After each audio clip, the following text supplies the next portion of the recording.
तो आप सभी यूज़र्स का एक बार फिर से हमारे इस चैनल टेक्नोस्पार्क के आज के इस एपिसोड में। तो होप करता हूँ आप सब काफ़ी अच्छे होंगे और काफ़ी अच्छे तरीके से एंजॉय कर रहे हैं हमारे चैनल के वीडियोस को। तो आज की जो ये वीडियोस है उसमें हम देखेंगे किस तरीके से हम एक्सेल की एक और भी काफ़ी इंटरेस्टिंग फीचर, उसको फंक्शन कह सकते हो, ये डीगेट, उसको यूज़ करेंगे। बेसिकली ये जो फीचर होती है, इस फीचर को यूज़ करने के बाद आप अपने V lookup, index match, choose और इफ़ और नॉट, ये सारे फंक्शंस को भूल जाओगे। और ये एक इकलौता ऐसा फंक्शन है जो आपको सारा काम एक ही फंक्शन के थ्रू आपको वर्क करके इन सब चीज़ों को कर सकते हो। तो वैसे यूज़र्स जो फर्स्ट टाइम इस फंक्शन को यूज़ कर रहे हैं, तो रिक्वेस्ट हुई उनसे कि देखें ये पूरी वीडियोस, क्योंकि काफ़ी इंपॉर्टेंट होने वाली है। और पूरी वीडियो को देख के ही आपको इस डीगेट फंक्शन की इम्पोर्टेंस का पता चलेगा। तो चलिए इसको सीख लेते हैं बिना टाइम को वेस्ट किए हुए। तो चलिए देखते हैं। शीट पर ही है जहाँ पे हमारे पास ऑर्डर आईडी है, country, brand, product name, unit sale, cost, cost price, उसकी ब्रांड आईडी और प्रोडक्ट कॉस्ट। ठीक है। अब इसी के बेसिस पे हम डीगेट फंक्शन को यूज़ करेंगे और डिफरेंट तरीके से देखेंगे ये किस तरीके से हमें हेल्प करता है। ठीक है। तो बने रहे, काफ़ी इंपॉर्टेंट होने वाला है। तो चलिए उसको सीख लेते हैं। तो सबसे पहले जो हमारी क्राइटेरिया है, ऑर्डर आईडी और ब्रांड। ठीक है। तो हमें ऑर्डर आईडी के बेसिस पे उसके ब्रांड की वैल्यू चाहिए। तो हम यहाँ पे क्या करेंगे, तो डीगेट को यूज़ करने से पहले सबसे इम्पॉर्टेंट चीज़ ये है कि डीगेट में जब भी आप डीगेट को यूज़ करो तो आपकी जो डेटाबेस होनी चाहिए उसमें डुप्लीकेट वैल्यू किसी भी कॉलम पे नहीं होनी चाहिए। ठीक है। तो अगर आपके पास डुप्लीकेट वैल्यू, तो उस केस में वो आपको एरर शो करेगा, फिर वो आपको वैल्यूज़ नहीं देगा। और इसको यूज़ करने के लिए जैसा कि आप वी लुकअप वगैरह पे करते थे, आपको हेडिंग को सेलेक्ट नहीं करना पड़ता था जब भी आप क्राइटेरिया यूज़ करते थे। बट डीगेट के केस में आपको हेडिंग को सेलेक्ट करना पड़ेगा, तभी आपको रिज़ल्ट परफेक्ट मिलेगा। ठीक है। तो इसको देखते हैं। अब जैसे हमारे पास एक ऑर्डर आईडी और उसकी बेसिस पे हमें ब्रांड की इन्फॉर्मेशन चाहिए, तो हम यहाँ से कोई एक रैंडमली कोई एक ऑर्डर आईडी को उठा लेते हैं, कंट्रोल सी इधर किया और यहाँ पे गए, ऑल टीएसपी करके इसकी वैल्यू को हमने यहाँ पे पेस्ट कर दी। ठीक है। अब इसके रिस्पेक्ट में मुझे इसकी ब्रांड की इन्फॉर्मेशन चाहिए, तो इक्वल टू करूँगा मैं डी गेट। ठीक है। टैब को प्रेस करते हैं यहाँ पे और यहाँ पे हम अपने वैल्यू को सबसे पहले अब इसकी एक बार हम क्राइटेरिया देख लेते हैं कि डी गेट की होती क्या है। ठीक है। तो डी गेट के अंदर हमारे पास तीन टाइप के पैरामीटर्स है। First is database, next is field और थर्ड इज़ क्राइटेरिया। डेटाबेस ये हो गई कि हमारी जो भी डेटा की रेंज है जहाँ से हमें वैल्यू को फेच करना, वो हमारी डेटा की वैल्यू डेटाबेस हो गई। ठीक है। फील्ड वैल्यू, तो फील्ड वैल्यू हो गई कि हमारी कॉलम वैल्यू, यानी कि किस कॉलम से हमें डेटा को फेच करना है, तो वो हमारी कॉलम वैल्यू हो गई। और यहाँ पे क्राइटेरिया हो गई कि हमें किस तरीके के क्राइटेरिया को देना है। ठीक है। तो सबसे पहले आपके दिमाग में आ रहा होगा ये चीज़ तो हम वी लुकअप से भी कर सकते हैं। तो यहाँ पे बेसिकली मैंने स्टार्टिंग में ही, वीडियो के स्टार्टिंग में बोला था कि हम यहाँ पे ना ही वी लुकअप का यूज़ करेंगे, ना ही इंडेक्स मैच का यूज़ करेंगे, और ना ही इफ़ और इन सारे ऑपरेटर्स का यूज़ करेंगे, ना ही चूज़ ऑपरेटर्स का यूज़ करेंगे। और बिना इसके ये डीगेट हमें इकलौता एक फंक्शन को ही यूज़ करेंगे और इसी फंक्शन के बेसिस पे हम सारे वैल्यूज़ को निकालेंगे यहाँ पे। ठीक है। तो हमने कर लिया डीगेट। ठीक है। यहाँ पे ब्रैकेट ओपन किया। अब मुझे डेटाबेस सेलेक्ट करनी है, तो अपने हेडिंग के किसी एक सेल पे हम अपने कर्सर को रखेंगे और यहाँ पे कंट्रोल शिफ्ट लेफ्ट और कंट्रोल शिफ्ट डाउन। ठीक है। ये हमने कर लिया। यहाँ पे हमने अपने रेंज को सिलेक्ट कर लिया, कॉमा लगाएंगे। जैसे ही कॉमा लगाते हैं तो अब ये हमें बोलता है फील्ड वैल्यू उसकी दो। ठीक है। तो फील्ड वैल्यू हम कौन सी दे सकते हैं, तो अब जैसे ही हमारी जो ब्रांड है, ठीक है, तो एक बार हम अपने ब्रांड वाले कॉलम को देखते हैं, यहाँ ऊपर जाते हैं। तो स्टार्टिंग से 1 2 3 है, हमारी थर्ड है यहाँ पे कॉलम है, तो यहाँ पे 3 कर देंगे, कॉमा। ठीक है। और उसकी रेंज, ये क्राइटेरिया क्या लेनी पड़ेगी, तो क्राइटेरिया हम अगर ओनली ऑर्डर को लेते हैं तो उस केस में ये एरर देगा, हमें क्राइटेरिया इसके हेडिंग के अकॉर्डिंगली सेलेक्ट करनी पड़ेगी। तो हमने हेडिंग को सेलेक्ट कर लिया और यहाँ पे इंटर कर दिया। तो आप देख सकते हो जो 1010 है, इसकी जो ब्रांड है ये ब्लैकबेरी है। ठीक है। अगर हम यहाँ से देखें नीचे की तरफ चलें तो 1010, और इसकी जो ब्रांड है ये हमारी क्या है, ब्लैकबेरी। ठीक है। तो इसने एग्जैक्ट हमें रिज़ल्ट ला करके दे दिया। अब सेम तरीके से हम इसको प्रोडक्ट नेम के लिए भी यूज़ करेंगे। तो वापस से इसी ऑर्डर आईडी को हम यहाँ से कॉपी करते हैं, कंट्रोल वी कर देते हैं यहाँ पे, और यहाँ पे इसको थोड़ा सा डिफरेंट तरीके से यूज़ करेंगे। तो देख लेते हैं किस तरीके से करते हैं। तो यहाँ कर लेंगे डी गेट। ठीक है। टैब को प्रेस करेंगे और यहाँ से हम अपनी जो डेटा की रेंज है उसको सेलेक्ट कर लेंगे, कॉमा लगाएंगे। ठीक है। अब आप कहोगे कि ये हमें बार बार जो हम कॉलम को यूज़ कर रहे हैं, तो अभी तो हमारे केस में 6-7 ही कॉलम्स है। अगर माइट भी हो सकता है ये हमारे पास काफ़ी डिफरेंट 30-40 कॉलम्स हो, तो हम किस तरीके से वहाँ पे कॉलम को सिलेक्ट करें, ठीक है। तो उसके लिए आपको कुछ नहीं करना है, यहाँ पर डबल ब्रैकेट का एक सिंगल कोट को यहाँ पे स्टार्ट करेंगे, और जिस भी कॉलम की आपकी इंफॉर्मेशन चाहिए उसको आप या तो स्मॉल में या फिर स्मॉल केस में या फिर अपर केस या लोअर केस में लिख सकते हो। तो जैसे मुझे प्रोडक्ट नेम के लिए चाहिए, तो यहाँ पे मैं कर दूँगा प्रोडक्ट नेम, ठीक है। इसको कोट के अंदर क्लोज कर देंगे, कॉमा लगाएंगे, और फिर इसकी जो है हमें फील्ड वैल्यू देनी होगी। तो हम इसको इसकी हेडिंग के साथ इसकी फील्ड वैल्यू सेलेक्ट करके यहाँ पे इंटर कर देंगे। तो आप देख सकते हो इसकी जो प्रोडक्ट नेम है ये हमारे पास नोटबुक आ गई। देखिए कि 10 ये जो प्रोडक्ट आईडी है इसके अगेंस्ट में आप देख सकते हो इसकी जो प्रोडक्ट नेम है हमारे पास नोटबुक आ गई है। तो इस तरीके से आप यूज़ कर सकते हो। अब नेक्स्ट वाला जो तरीका है उसमें भी हम इसी तरीके से करेंगे। यहाँ पे वापस से इसकी ऑर्डर आईडी को डाला, यहाँ पे इनफैक्ट हम इसके ऑर्डर आईडी को चेंज कर देते हैं थोड़ा सा, ठीक है। तो यहाँ पे मैंने 13 कर दिया। अब इसकी मुझे कंट्री चाहिए, तो उसके लिए क्या करेंगे, इक्वल टू करेंगे डी गेट टैब को प्रेस करेंगे, और यहाँ पे वापस से इसकी मुझे रेंज सेलेक्ट करनी है। तो control shift right, control shift down, ठीक है। यहाँ पे मैंने इसके रेंज को सिलेक्ट किया, कॉमा किया। अब मुझे इसकी कॉलम, मैं चाहता हूँ कॉलम ना ही मैं उसके नंबर्स को डालूँ, ना ही मैं उसकी वैल्यूज़ को डालूँगा कोड के अंदर। तो आप जो भी कॉलम की जो एंट्री आप एग्जैक्ट वही वाली एंट्री उसके हेडर्स को यहाँ पर कर सकते हो। तो मैंने जैसे कंट्री के लिए कंट्री लिखा, तो बस इसी सेल को सेलेक्ट करेंगे, यहाँ पे कॉमा लगाएंगे, और यहाँ पे फिर इसकी वैल्यू डाल देंगे।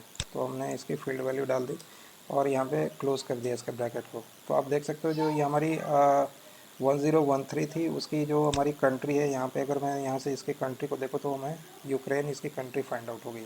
तो आप देख सकते हो कितना ईजिली और कितने अलग अलग तरीके से हम ये सारी इन्फॉर्मेशन को पिक आउट कर पा रहे हैं, ठीक है। अब यहाँ पे हम इसको कंट्री को हम डायनेमिक भी बनाएंगे, ठीक है। तो इसके लिए सबसे पहले मैंने यहाँ पे मैं एक काम करता हूँ, इसको यानी कि आप किसी भी हेडर को सेलेक्ट करो तो उसके अगेंस्ट में इस ऑर्डर की वैल्यू आपको जो डायनेमिकली वो देगा। तो वैसे अगर हम हम अगर वी लुकअप को यूज़ करते थे तो वहाँ पे हमें चूज़ या फिर इंडेक्स मैच वगैरह भी यूज़ करना पड़ता था। तो यहाँ पे वो सारा कुछ नहीं होगा, ये एक ही फंक्शन हमें वो सारा कुछ करके आप वो सारी चीज़ें हमें एक ही फंक्शन के थ्रू देखने को मिलेगी। तो हम एक बार जाते हैं यहाँ पे डेटा वैलिडेशन में, पहले से हमने एक वैलिडेशन लगा रखा था, इसको एनी वैल्यू करता हूँ, इसको ओके कर देता हूँ, ठीक है, ठीक है। तो अब यहाँ पे मुझे करना क्या है, तो कंट्री पे मैं सबसे पहले एक लिस्ट को क्रिएट करूँगा। तो यहाँ पे जाएंगे अपने डेटा वैलिडेशन पे, ठीक है, और यहाँ पे कर लेंगे वापस से लिस्ट को सेलेक्ट, ठीक है। इसके सोर्स पे जाएंगे, और सोर्स पे जो हमारी हेडर है, ठीक है, हम अपने हेडर को सबसे पहले सेलेक्ट करेंगे। तो हमारी ऑर्डर आईडी से लेकर के जो लास्ट की जो इसकी हेडर आईडी है वो सारे हेडर आईडी को मैंने सेलेक्ट कर लिया, ठीक है। वापस इसको ओके किया, ठीक है। तो अब आप देख सकते हो जो ये कंट्री है यहाँ पे इसकी जो है डिफरेंट डिफरेंट टाइप्स की हेडर आ गई। जैसे इसकी अगर मैं ब्रांड को देखूँ, ठीक है, ठीक है, इसकी प्रोडक्ट नेम को देखो तो 1013 की जो प्रोडक्ट नेम है यहाँ से ये निकल करके आ रही है ग्लू, ठीक है। जैसे आप देख सकते हो यहाँ पे ग्लू निकल के आ रही है। अगर मैं इसके सेल्स कॉस्ट को देखो कि इसकी सेल्स कॉस्ट कितनी आ रही है, तो यहाँ से मैं सेलेक्ट करूँगा सेल्स कॉस्ट, और ये इसकी सेल्स कॉस्ट भी आपको देखने को मिल जाती है। तो यानी कि ये यहाँ पे वर्क जो है डायनेमिकली कर रहा है, और इसके लिए हमें किसी भी तरीके की इंडेक्स मैच या फिर इफ़ और स्टेटमेंट्स वगैरह को इसमें मुझे मैनिपुलेट नहीं करना पड़ा। इसी तरीके से हम इसकी ऑर्डर आईडी को भी डायनेमिकली बना सकते हैं। तो उसके लिए वापस से जाएंगे अपने डेटा वैलिडेशन पे, यहाँ से कर लेंगे लिस्ट सेलेक्ट, ठीक है। यहाँ से सोर्स को सेलेक्ट करेंगे और यहाँ से पूरी लिस्ट ले लेंगे इसकी। ये मैंने पूरी लिस्ट ले ली, वापस से इस सोर्स को क्लिक कर देंगे इधर, और वापस इसको ओके कर देंगे। तो अब यहाँ पे आप मैं ऑर्डर आईडी के अकॉर्डिंगली इसके कॉस्ट को भी चेंज करके देख सकता हूँ। जैसे ही मैंने यहाँ पे ऑर्डर आईडी 19 करी, तो आप देख सकते हो ये डायनेमिकली इसकी वैल्यू जो है चेंज हो रही है। और यहाँ पे अगर मैं प्रोडक्ट कॉस्ट को हटा करके प्रोडक्ट के नेम को कर दूँ, और यहाँ पे उसके अकॉर्डिंगली इसके किसी भी एक ऑर्डर को रखूँ, तो आप देख सकते हो उसके अकॉर्डिंगली ये दोनों तरफ से डायनेमिकली वर्क कर रहा है, ठीक है। तो ये इसकी काफ़ी इंपॉर्टेंट फीचर होती है कि इसके लिए आपको किसी भी तरीके के इंडेक्स मैच और चूज़ फंक्शन या इफ़ और स्टेटमेंट को नेस्टिंग नहीं करनी पड़ती। ये एक इकलौता डी गेट होता है जो दोनों तरीके से आपकी वैल्यूज़ को डायनेमिकली फैच करके दे देता है। ठीक है। अब इसकी एक और भी काफ़ी अच्छी इंपॉर्टेंस है कि जैसे हम वी लुकअप में वैल्यू को फॉरवर्ड से बैकवर्ड की तरफ सर्च करते थे, लेकिन यहाँ पे इसके ठीक उल्टा होता है। यानी कि अगर आपके बैक में कोई वैल्यू है, जैसे कि मान लो कि मुझे प्रोडक्ट नेम है और यहाँ पे उसके बेसिस पे ब्रांड चाहिए, ब्रांड की नेम चाहिए, तो आप देख सकते हो प्रोडक्ट नेम इधर है और ब्रांड हमारे लेफ्ट साइड पे है और प्रोडक्ट नेम हमारे राइट साइड पे है। जबकि हम वी लुकअप पे क्या करते थे, लेफ्ट से राइट की तरफ सर्च करते थे, लेकिन यहाँ पे ये क्या होता है, राइट से लेफ्ट की तरफ भी सर्च करता है। इसको हम देख लेते हैं एक बार। जैसे कि मान लो कि मुझे एक नोटबुक के लिए उसकी ब्रांड को देखनी है, तो यहाँ पे वापस हम करेंगे डी गेट। ठीक है, टैब को प्रेस किया यहाँ पे और हमने अपने डेटा रेंज को ले लिया, तो यहाँ से मैं डेटा रेंज को सेलेक्ट कर लेता हूँ, कॉमा लगाता हूँ। अब ये मुझे ब्रांड, उसकी ब्रांड चाहिए, तो ब्रांड हमारी कौन सी थी, थर्ड कॉलम थी यहाँ पे, तो यहाँ पे हम कर लेते हैं 3 कॉमा और यहाँ पे मुझे उसकी प्रोडक्ट नेम चाहिए, तो यहाँ से इसकी हेडिंग को सेलेक्ट कर लिया अपने क्राइटेरिया के अकॉर्डिंगली और यहाँ पे इसको इंटर कर दिया। तो आप देख सकते हो ये एक अजूबा सही हो गया, क्योंकि नोटबुक हमारे राइट साइड पे पड़ी है और राइट से लेफ्ट की तरफ भी ये वर्क कर रहा है। ठीक है, तो अगर मैं देखूँ यहाँ पे, तो ये नोटबुक है और इसकी जो ब्रांड हमारे पास आई है ब्लैकबेरी निकल करके आई है। यहाँ पे मैं थोड़ा सा इसके ब्रांड को चेंज कर देता हूँ। ठीक है, जैसा मैं यहाँ पे कर देता हूँ ग्लू। ठीक है, देखें इसकी इंफॉर्मेशन किस तरीके से दे रहा है, तो ये ग्लू के लिए इसने कॉन्क्लीन दे दिया है। ठीक है, तो आप देख सकते हो ग्लू की जो ब्रांड है यहाँ पे कॉन्क्लीन है, काफ़ी एग्जैक्ट तरीके से इसने वैल्यू को सर्च आउट करके दे दिया है। अब इसके अलावा और भी चीज़ें होती है जो डीगेट कर सकता है। डीगेट आपको मल्टीपल क्राइटेरियाज़ के बेसिस पे भी वैल्यू को सर्च करके दे सकता है। ठीक है, अब जो है हमें जब भी हम अपने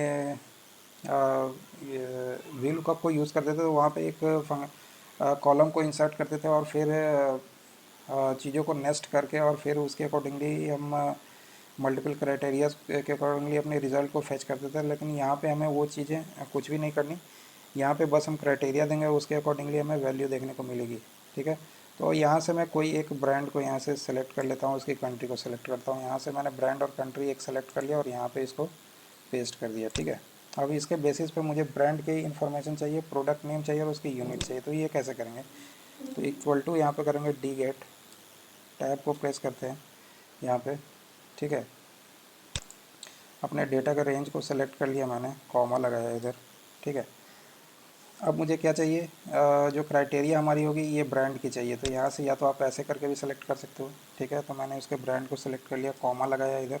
ठीक है, और उसके बाद हमने इसकी रेंज को दे दिया। ठीक है, क्राइटेरिया रेंज, तो ये मैंने क्राइटेरिया बोथ क्राइटेरिया को सेलेक्ट कर लिया, यानी कि मुझे ऑर्डर आईडी और कंट्री दोनों के बेसिस पे चाहिए। तो यहाँ पे मैंने सेलेक्ट किया, ब्रैकेट लगाया और इंटर कर दिया। तो आप देख सकते हो यहाँ पे जो वैल्यूज़ है वो इसने एडिडास दे दिया। ठीक है, 001011 की वैल्यू जो है यहाँ पे एडिडास दे दिया। अब इस बाकी के वैल्यूज़ के लिए मैं क्या करूँगा, इसको अगर इधर से ड्रैग करके और खींच के और इधर डालूँ, तो आप देख सकते हो इन सब के लिए भी यहाँ पे वैल्यूज़ जो है फिक्स हो गई है। ठीक है, तो अब यहाँ पे अगर मैं किसी एक ब्रांड को सपोज दैट मैं यहाँ से डिलीट कर दूँ, तो फिर भी हमें रिज़ल्ट में कोई चेंजेस देखने को नहीं मिल रहा है, रिज़ल्ट हमारा एग्जैक्ट रह रहा है। ठीक है, अगर इसको कंट्रोल जेड करते हैं, इसके ऑर्डर आईडी को हटा करके इसकी कंट्री को ही अगर यहाँ से हटा दे, तो फिर भी इसके रिज़ल्ट पे कोई फ़र्क नहीं पड़ता। ठीक है, तो यानी कि मल्टीपल क्राइटेरिया पे भी अगर एक क्राइटेरिया को हम वहाँ से रिमूव कर दे, तो बेसिस दूसरे क्राइटेरिया के बेसिस पे भी वो हमें रिज़ल्ट देखने को मिलता है। हम किसी और रिज़ल्ट को एक बार क्रॉस चेक कर लेते हैं। जैसे कि मैंने 14 के लिए ले लिया है, यहाँ पे ऑर्डर आईडी हम यहाँ पे 14 डालते हैं। ठीक है, तो ऑर्डर आईडी 14 के लिए आप देख सकते हो यहाँ पे वैल्यूज़ हमें इस तरीके से देखने को मिलती है। तो इसमें हम एक वर्क और भी कर सकते हैं। यहाँ पे हम इफ़ एरर को भी यूज़ कर सकते हैं कि अगर वो वैल्यू फाइंड आउट नहीं हो तो उसके अगेंस्ट में एक एन ए वैल्यू दे दे। तो यहाँ पे हम कर देंगे इक्वल टू इफ़ एरर। ठीक है, इफ़ एरर का यूज़ कर लेते हैं, ब्रैकेट को ओपन करते हैं यहाँ पे और यहाँ पे कॉमा लगा करके अगर वो इसके अगेंस्ट में इन दोनों वैल्यू, ये जो हमारी करंट वैल्यू उसके अगेंस्ट में कोई वैल्यू अगर उसे नहीं दिखे, तो उसके अगेंस्ट में क्या करें, ये नॉट अवेलेबल कर दें, नॉट अवेलेबल। ठीक है, ये वैल्यू हमें दे दें। ठीक है, वापस से इसको एक बार खींच के इधर वो कर दिया। ठीक है, तो अगर सपोज दैट कि कुछ वैल्यू ऐसी होती है, जैसा कि मान लो यहाँ पे मैंने क्राइटेरिया थोड़ा सा चेंज कर दिया है, इसको मैं इसमें से कोई ऐसी क्राइटेरिया देता हूँ जहाँ पे वो उसको प्रोडक्ट आईडी दिखे ही नहीं, जैसे कि 1024 तक है, यहाँ पे 1025 कर देता हूँ मैं। ठीक है, तो जैसे ही मैंने 1025 किया तो आप देख सकते हो यहाँ पे इसकी क्राइटेरिया मैच नहीं हुई, तो यहाँ पे क्या दे दिया इसने, नॉट अवेलेबल दे दिया। ठीक है, तो ये ऑर्डर आईडी और कंट्री जो इसमें दोनों क्राइटेरिया आपके इसके अकॉर्डिंगली होनी चाहिए, यानी कि आपके कॉलम के अकॉर्डिंगली होनी चाहिए, तभी वो इस कॉलम के रिस्पेक्ट में जो भी वैल्यू है वो देगा। अगर उसमें से एक क्राइटेरिया अगर आपकी डिफरेंट हो जाती है तो वहाँ पे नॉट अवेलेबल दे देगा, जैसे कि हमारे केस में हुआ है। अब यहाँ पे अगर मैं इसको 1014 कर दूँ तो फिर हमें रिज़ल्ट देखने को मिल जाता है, क्योंकि उसकी क्राइटेरिया जो है मैच कर जाती है और हमें रिज़ल्ट देखने को मिल जाता है। तो ये इसकी काफ़ी बड़ी एडवांटेज है कि इसमें से किसी एक वैल्यू को भी आप यहाँ से डिलीट कर दो तो आपके रिज़ल्ट पे कोई फ़र्क नहीं पड़ता, वो result as it is display करता है। ठीक है, तो इसमें एक चीज़ और भी आपके दिमाग में पॉइंट आउट कर रहा होगा कि सपोज़ दैट कि ये हमारी अभी करंट जो है यहाँ तक की वैल्यू है, जो हमारी रो नंबर 25 तक की वैल्यू है। ठीक है, अब क्या होगा कि अगर मैं उसके नेक्स्ट में अगर कोई वैल्यू को इंसर्ट कर दूँ तो क्या वो वैल्यू हमें यहाँ पे मल्टीपल क्राइटेरियाज़ के अकॉर्डिंगली यहाँ पे अगर उस नए वैल्यू को डालूँ तो वो दिखेगी। तो उसको एक बार देखते हैं, यहाँ पे हम कर लेते हैं 1024 है, तो यहाँ पे इसको ड्रैग कर दिया 1025, यहाँ पे एक नई कंट्री ले लेते हैं, यहाँ पे इसको कर देते हैं नेपाल। ठीक है, और यहाँ पे इसके प्रोडक्ट की इंफॉर्मेशन हम डाल देते हैं, यानी कि ब्रांड आईडी और प्रोडक्ट नेम हमें डालना होगा, तो यहाँ पे इसके लिए ब्रांड आईडी डाल देते हैं बिस्किट, इसको कर दिया मारी गोल्ड, और यहाँ पे इसकी क्वांटिटी मैंने डाल दी 12, और इसकी एक क्वांटिटी मैंने $10 की डाल दी इधर। ठीक है, तो इसके प्रोडक्ट आईडी भी मैं थोड़ा सा डिफरेंट ही डाल देता हूँ इधर। ठीक है, इसकी प्रोडक्ट आईडी मैं यहाँ पे 24 कर देता हूँ। ठीक है, तो यहाँ पे इसकी वैल्यू जो होगी ये क्या हो जाएगी, दिस और मल्टीप्लाइड बाई यूनिट, यानी कि number of unit multiplied by unit price, तो ये इसकी वैल्यू होगी। तो अगर अगर यहाँ पे मैं ये वाली वैल्यू डालूँ तो क्या ये हमें रिज़ल्ट दिखाएगा? यहाँ पे करते हैं, इसकी ऑर्डर आईडी डालते हैं और कंट्री डालते हैं। ठीक है, यहाँ पे करते हैं, तो ये अभी रिज़ल्ट नहीं दिखाएगा। क्यों? क्योंकि जब हम अपने ब्रांड पे अगर मैं क्लिक करूँ तो आप देख सकते हो जो यहाँ पे इसने जो रेंज जो सेलेक्ट किया ये 25 तक का ही रेंज लिया। इसके नेक्स्ट वाली जो वैल्यू है यहाँ पे ये उस वैल्यू के रेंज को इसने सेलेक्ट नहीं किया। तो उसको करने के लिए क्या करना होगा हमें, ये जो हमने स्टार्टिंग में जो रेंज दी है, ठीक है, इसमें थोड़ी सी चेंजेस करनी पड़ेगी। तो ये मैं यहाँ पे क्या करता हूँ, ये मैं कर देता हूँ, इसकी जो रेंज है वो यहाँ पूरी रेंज को मैं सेलेक्ट करता हूँ और फिर इसको एक बार इंटर करता हूँ। ठीक है, तो अब मैंने जैसे ही रेंज को सेलेक्ट करके इंटर किया तो अब ये वैल्यू यहाँ पे डिस्प्ले कर रही है। ठीक है, तो इस तरीके से आपकी वैल्यू जो होगी वो डिस्प्ले हो जाएगी, यानी कि उसके लिए आपको B2H पूरी सेल को आपको सेलेक्ट करना हो, उसके अकॉर्डिंगली आप वैल्यूज़ को डिस्प्ले करवा सकते हो। कुछ और भी वैल्यूज़ यहाँ पे अगर मैं डालूँ, जैसे कि मान लो मैं एक वैल्यू यहाँ से और भी उठा के डाल देता हूँ, जैसे मान लो यहाँ पे कर देता हूँ मैं चाइना, चाइना, और यहाँ पे इसकी एक प्रोडक्ट मैं डाल देता हूँ लैपटॉप, लैपटॉप, और इसकी मैं कर देता हूँ लेनेवो। ठीक है, क्वांटिटी मैं 2 कर देता हूँ और एक क्वांटिटी की प्राइस जो है यहाँ पे है इसकी 60,000। ठीक है, 60,000। ठीक है, मैं यहाँ पे इसके कोड को भी डाल देता हूँ, कोड मैंने डाल दिया यहाँ पे ये, और ये जो होगी ये मल्टीप्लिकेशन हो जाएगी इन दोनों की, तो मैं इसको पकड़ के ड्रैग कर देता हूँ, तो ये इतनी होगी। अब यहाँ पे अगर मैं ये वाली प्रोडक्ट और ये वाली इसकी प्रोडक्ट आईडी और कंट्री को अगर मैं यहाँ पे डालूँ और क्रॉस चेक करूँ तो देखें रिज़ल्ट क्या होता है। ठीक है, तो आप देख सकते हो यहाँ तक तो इसने रिज़ल्ट सही दिया है, यानी कि इसके अगेंस्ट इसने लैपटॉप दे दिया। बस इसके लिए इसने जो है यहाँ पे वैल्यू नहीं दिया। तो अब ये यहाँ पे एक प्रॉब्लम क्यों आई है, तो एक बार अगर इसको मैं देखूँ तो यहाँ पे आप देख सकते हो कि जैसे ही मैं नेक्स्ट वाले सेल पे जाता हूँ, इनकी प्रोडक्ट नेम और यूनिट के लिए जाता हूँ, तो यहाँ पे ये सेल जो है बैक की तरफ शिफ्ट हो गई है। ठीक है, यहाँ पे सही तरीके से ये वर्क नहीं हुई। ठीक है, तो इसको मैं एस्केप करता हूँ। तो इस चीज़ से बचने के लिए हम क्या करेंगे, ये जो मैंने रेंज डाली थी, ठीक है, स्टार्टिंग में जो डाली थी B to I, इसको मुझे फिक्स करना पड़ेगा। तो यहाँ पे फंक्शन F4 का यूज़ कर लेंगे। ठीक है, इसको मैंने फ्रीज़ कर दिया। ठीक है, M7 को M17 को हम फ्रीज़ नहीं करेंगे क्योंकि ये मूव करेगी यहाँ से ब्रांड से, फिर प्रोडक्ट नेम पे जाएगी, फिर यूनिट पे जाएगी, तो इसको छोड़ देंगे। और ये जो नेक्स्ट वाली जो आ रही है, यानी कि K17 to L18 जो है, इसको भी मुझे फ्रीज़ करना पड़ेगा। तो यहाँ पे भी इसको भी मैंने सेलेक्ट किया और यहाँ पे कर दिया फंक्शन F4। ठीक है, इसको फ्रीज़ कर दिया और फिर इसको ओके कर दिया। ठीक है, अब अगर मैं इसको ड्रैग करके डालूँ तो अब देख लेते हैं क्या हमें रिज़ल्ट देता है। तो जैसे मैंने ड्रैग करके डाला तो आप देख सकते हो यहाँ पे वैल्यूज़ जो है इसकी मुझे देखने को मिल जाती है। ठीक है, ये उसकी वैल्यूज़ जो है उसके अकॉर्डिंगली जो भी रिज़ल्ट है उसके अकॉर्डिंगली इसकी इनपुट्स देखने को मिल जाती है। तो आप इस तरीके से जो भी आपकी नीचे की वैल्यूज़, जो भी आप न्यू वैल्यूज़ को ऐड करोगे, उसके लिए आप ये वाला अप्रोच यूज़ कर सकते हो। या फिर आप यहाँ पे अपने रेंज के किसी भी सेल पे क्लिक करो और यहाँ पे कर दो Ctrl+T। ठीक है, यानी कि टेबल को इंसर्ट कर दो। यहाँ पे मैं कर देता हूँ Ctrl+T। ठीक है, इसको मैं कर देता हूँ ओके। ठीक है, तो ये हमारी जो पूरी टेबल में हमारी इंसर्ट हो गई है। और इसके बाद आप इसमें जो भी वैल्यूज़ आप डालोगे वो वैल्यूज़ यहाँ पे देखने को मिलेगी। पूरे रेंज को मैंने एज अ टेबल ले लिया और इस टेबल के बेसिस पे अगर आप नीचे कोई भी एंट्री करते हो, ठीक है, तो उस एंट्री के अकॉर्डिंगली आपकी जो रिज़ल्ट है वो आपको यहाँ पे देखने को मिल जाएगी। तो होप करता हूँ ये सारी चीज़ें आपको अंडरस्टैंड हो गई है। तो आपकी जिस भी तरीके की डाउट है तो आप अपने हमारे चैनल के कमेंट सेक्शन पर अपना डाउट पोस्ट करो। और मैं ये वाली शीट आपके प्रैक्टिस के लिए आपको अपने चैनल के वीडियो के लास्ट में मैं डाल दूँगा, तो आप इसको देख करके आप प्रैक्टिस भी कर सकते हो। तो होप करता हूँ ऑल इज़ वेल। तो अगर आपको आज की ये वीडियो पसंद आई हो तो आप लाइक और सब्सक्राइब कर दें और देखते रहें हमारे चैनल के सारे वीडियोस। तो all is well, thank you so much, have a nice day, bye bye, take care.